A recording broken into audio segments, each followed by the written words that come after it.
নমস্কার, সুভদ্রাদির কিচেনে আপনাদের সকলকে স্বাগত। আশা করি সকলে ভালো আছেন এবং সুস্থও আছেন। শীত পড়তে শুরু করেছে।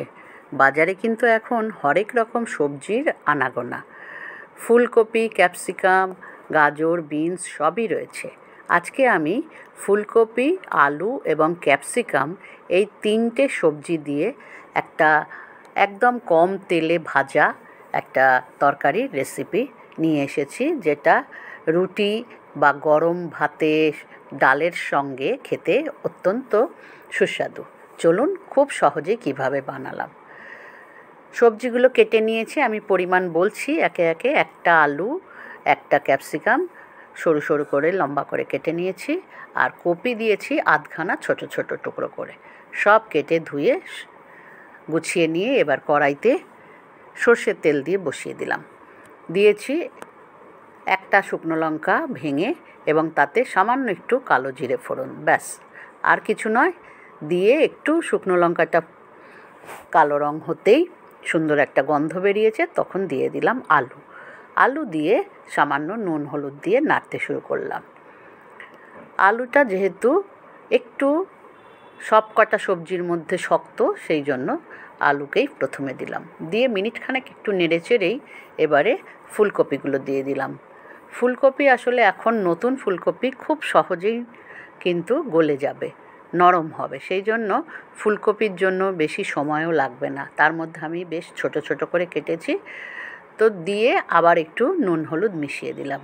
আসলে আমি যেরকমভাবে সবজি দিচ্ছি ঠিক সেই আন্দাজে নুন দিচ্ছি ক্যাপসিকামের জন্য, আর নতুন করে নুন হলুদ দিতে লাগবে না।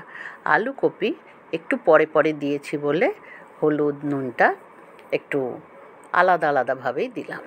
দিয়ে মোটামুটি মিনিট তিনেক একটুখানি আলু আর ফুলকপিটাকে ভালো করে নাড়াচাড়া করে ঢাকা দিয়ে দিয়ে মজিয়ে নেওয়ার চেষ্টা করতে হবে।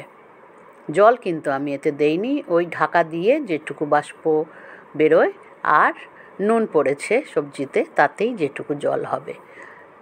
খুব অল্প আঁচে একেবারে ঢাকা দিয়ে রান্না করবেন, দেখবেন কোনো জল ছাড়াই সুন্দর কিন্তু সেদ্ধ হয়ে যাবে।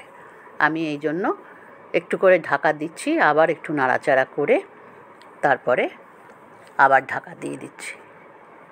শীতকাল আসাতে আমার এই রান্নাঘরে দেখুন এই টাইমে এত সুন্দর রোদ একেবারে কড়াইয়ের উপর এসে উপস্থিত হয় যে ক্যামেরা চালাতেও কিন্তু অসুবিধা হয়ে যাচ্ছে। যাই হোক, কথা বলতে বলতে এবারে কেটে রাখা ক্যাপসিকাম কুচিও দিয়ে দিলাম। দিয়ে আর বেশিক্ষণ সময় লাগবে না, মিনিট দুয়েক নাড়াচাড়া করলেই কিন্তু একটা খুব সুন্দর একটা ভাজার রেসিপি তৈরি হয়ে যাবে, যেটা আপনি রাতের বেলা শীতকালে কিন্তু রুটি খেতে আমরা কী দিয়ে খাবো সেই ভেবে পাই না, এটা দিয়ে কিন্তু দারুণ খাওয়া যাবে। ভালো লাগলে অবশ্যই বন্ধুরা করে তো খাবেনই, মাঝে মাঝেই এটা আমরা করে খাই শীতকালে। আর চ্যানেলটিকে যদি মনে করেন এখনও সাবস্ক্রাইব করে থাকেননি, তাহলে করে দিলে ভালো হয়, তাহলে অবশ্যই করবেন।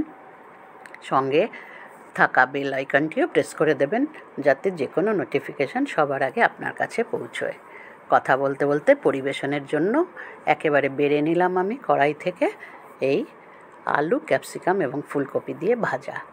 ধন্যবাদ।